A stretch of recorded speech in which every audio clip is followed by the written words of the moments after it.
जैसा कि आज क्लास 12 के सबसे इम्पोर्टेंट टॉपिक पर हम लोग बात करने वाले हैं चैप्टर 2 पर। ठीक है, आपको जैसा कि बोर्ड पर दिख रहा होगा, बिना टाइम गवाए डायरेक्ट चलते हैं टॉपिक पर बात करते हैं। कहते हैं ना कि मेहनत का फल उन्हीं को मिलता है जो मेहनत करते हैं। ठीक है, और मेहनत आपका रंग तभी ला सकता है जब आप मेहनत कीजिए। ठीक है, और कोई भी टॉपिक को कमजोर नहीं समझना है और प्रत्येक टॉपिक को एकदम ध्यान से पढ़ना है। चलिए आते हैं पहले टॉपिक पर। ठीक है, आपका टॉपिक आता है गुरु बीजाणु जनन। नाम सुने हैं, गुरु बीजाणु जनन। बीजाणु जनन क्या होते हैं? ठीक है, जैसा कि आपको बताया होगा कि जो पुष्प होते हैं, ठीक है, पुष्प के जो मादा अंग होते हैं, हम आपको पुष्प भी दिखाते हैं। एक हमारे हाथ में पुष्प है, ठीक है, इस पुष्प का प्रत्येक अंग का प्रत्येक कार्य होता है, भिन्न कार्य होता है। ठीक है, यहाँ पे आपको येलो वाला दिख रहा होगा पार्ट्स, ये पूरा फिलामेंट दिख रहा होगा। ठीक है, ऊपर वाला स्टिग्मा दिख रहा होगा, इसके लिए प्लस ये। ठीक है, आपका जो पुष्प का नर भाग होता है, जो मादा भाग होता है, या फिर पीछे नीचे से जो ये ग्रीन वाला पार्ट दिख रहा है इसको क्या बोलते हैं, या फिर ये रेड जो दिख रहा है इसको क्या नाम बोलते हैं। ठीक, इन सारे डिस्कस पर एक प्रैक्टिकल क्लास में आप लोगों के लिए लेकर आऊंगा, जिसमें पूरे पुष्प का प्रैक्टिकल किया जाएगा और पर्सनली आपको बताया जाएगा। ठीक है, चलिए आज हम लोग टॉपिक पे बात करते हैं गुरु बीजाणु जनन के अंतर्गत। तो सबसे पहले ये एक आपका जो पिक्चर दिख रहा है ना बच्चों, ये एक पुष्प का ये फिलामेंट है। ठीक है, क्या है? फिलामेंट, जिसको हम लोग हिंदी में बोलते हैं पुतंतु। क्या बोलते हैं? पुतंतु बोलते हैं। ओके, अब यहाँ पे इसके माध्यम से जब पुष्प का पोलन ग्रेन्स एंथर से निकलकर स्टिग्मा के माध्यम से, ये वाला भाग आपका गलत है, स्टिग्मा के माध्यम से स्टाइल से होते हुए, ठीक है, उसके नींव भाग तक पहुंचता है। ठीक है, और नींव भाग के माध्यम से पहुंचकर उसके क्या होता है, बीज के केंद्र तक पहुंचता है। और पहुंचने के क्रम में इसके अंतर्गत ऐसी घटना होती है कि ये 8 केंद्रक बनाते हैं, 8 केंद्रक का निर्माण करते हैं। ठीक है, और 7 कोशिका का निर्माण करते हैं। 8 केंद्रक और 7 कोशिका। अब ये किस प्रकार से निर्माण होता है ना, अब उस घटना को ही आज हम लोग पढ़ेंगे गुरु बीजाणु जनन के अंतर्गत। चलिए पहला यहाँ का बीच का डायग्राम को एक पिक्चर को तौर पर लेकर आते हैं यहाँ पर। ठीक है, पहला समझिएगा, यहाँ पे 2 बीज दिया हमने।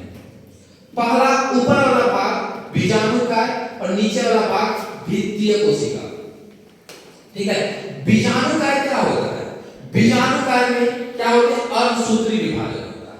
ठीक है, क्या होते हैं? अर्धसूत्री विभाजन होते हैं, और ये अर्धसूत्री विभाजन क्या करते हैं? 4 अगुणित कोशिका का निर्माण करते हैं।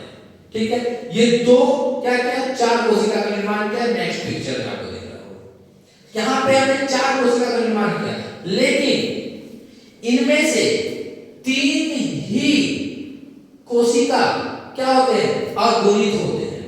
यानी कहने का मतलब इसमें एक कोशिका ही उपयोगी होता है और 3 कोशिका क्या होता है? अनुपयोगी होता है, जिसका उपयोग हम लोग नहीं कर सकते। नेक्स्ट, बचे हुए इस कोशिका को हम लोग लेकर आते हैं यहाँ।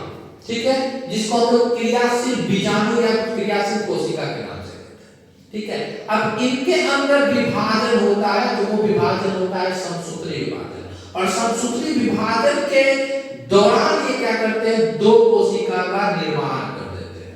ठीक है, एक कोशिका बदल गया 2 कोशिका में। ठीक है, 2 कोशिका बदल गया, और पहला कोशिका जो होगा वो नींव भाग की ओर खुलेगा। नींव भाग क्या होता है? ये वाला ऊपर वाला भाग, जहां से पोलन ग्रेन्स आते हैं और इसके नींव भाग में क्या होते हैं? जाकर खुलते हैं। दूसरा बीजाणु द्वार, बीजाणु द्वार ये वाला द्वार हो गया, बीजाणु द्वार हो गया, जहां पर खुलते हैं। ठीक है, एक तरफ होता है, और यहाँ पे भी फिर से विभाजन होता है। कौन?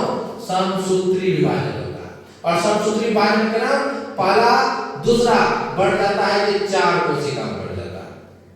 ठीक है, और ये 4 कोशिका फिर से इनके अंदर समसूत्री विभाजन होती है, और समसूत्री विभाजन के उपरांत ये क्या करते हैं? 8 कोशिका में परिवर्तित हो जाता है। ठीक है, और 8 कोशिका में परिवर्तित हो जाना, इसी घटना को हम लोग भ्रूण कहते हैं। ठीक है, यानी ये 1 2 3 4 5 6 7 8, ठीक है, और इस सारी घटना को भ्रूण यानी भ्रूण कोश कहते हैं। भ्रूण कोश के अंदर भ्रूण का निर्माण होता है, नोट कर लेना, ठीक है। अब देखिए ये 4 और नीचे से 4, यहां पर जब नी भाग से पोलन ग्रेन्स निकलते हैं और ये बिलान द्वार की ओर से एक आता है, तो यहाँ पर दोनों का एक एक अंग मिलकर क्या होता है, यहाँ पे द्वितीयक केंद्रक का निर्माण करता है, ठीक है। बचे हुए 6, 2 चला क्या बचा 6, ठीक है। 6 में से बीच वाला अंग जिसको हम लोग अंड कोशिका कहते हैं, और इसके दोनों ओर क्या होता है, सहायक कोशिका रहता है, ठीक है। और ऊपर जहां से नी भाग की ओर की तीनों कोशिकाओं को हम क्या बोलते हैं, प्रतिमुख कोशिका बोलते हैं। और यही प्रतिमुख कोशिका, द्वितीयक केंद्रक, सहायक कोशिका, अंड कोशिका, ठीक है, इसी से हमारा क्या होता है, मादा युग्मक का निर्माण होता है, ठीक है। क्या होता है, मादा युग्मक का निर्माण होता है। ये सारी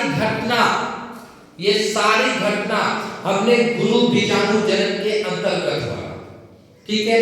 अगर वीडियो पसंद आता है तो आप हमें कमेंट करें, लाइक करें एंड चैनल को सब्सक्राइब करें, क्योंकि आपके सब्सक्राइब करने से हमारे अंदर एक ऊर्जा प्रेरित होती है, जिससे हमें और बेहतर पढ़ाने की प्रबल इच्छा जाती है, ठीक है।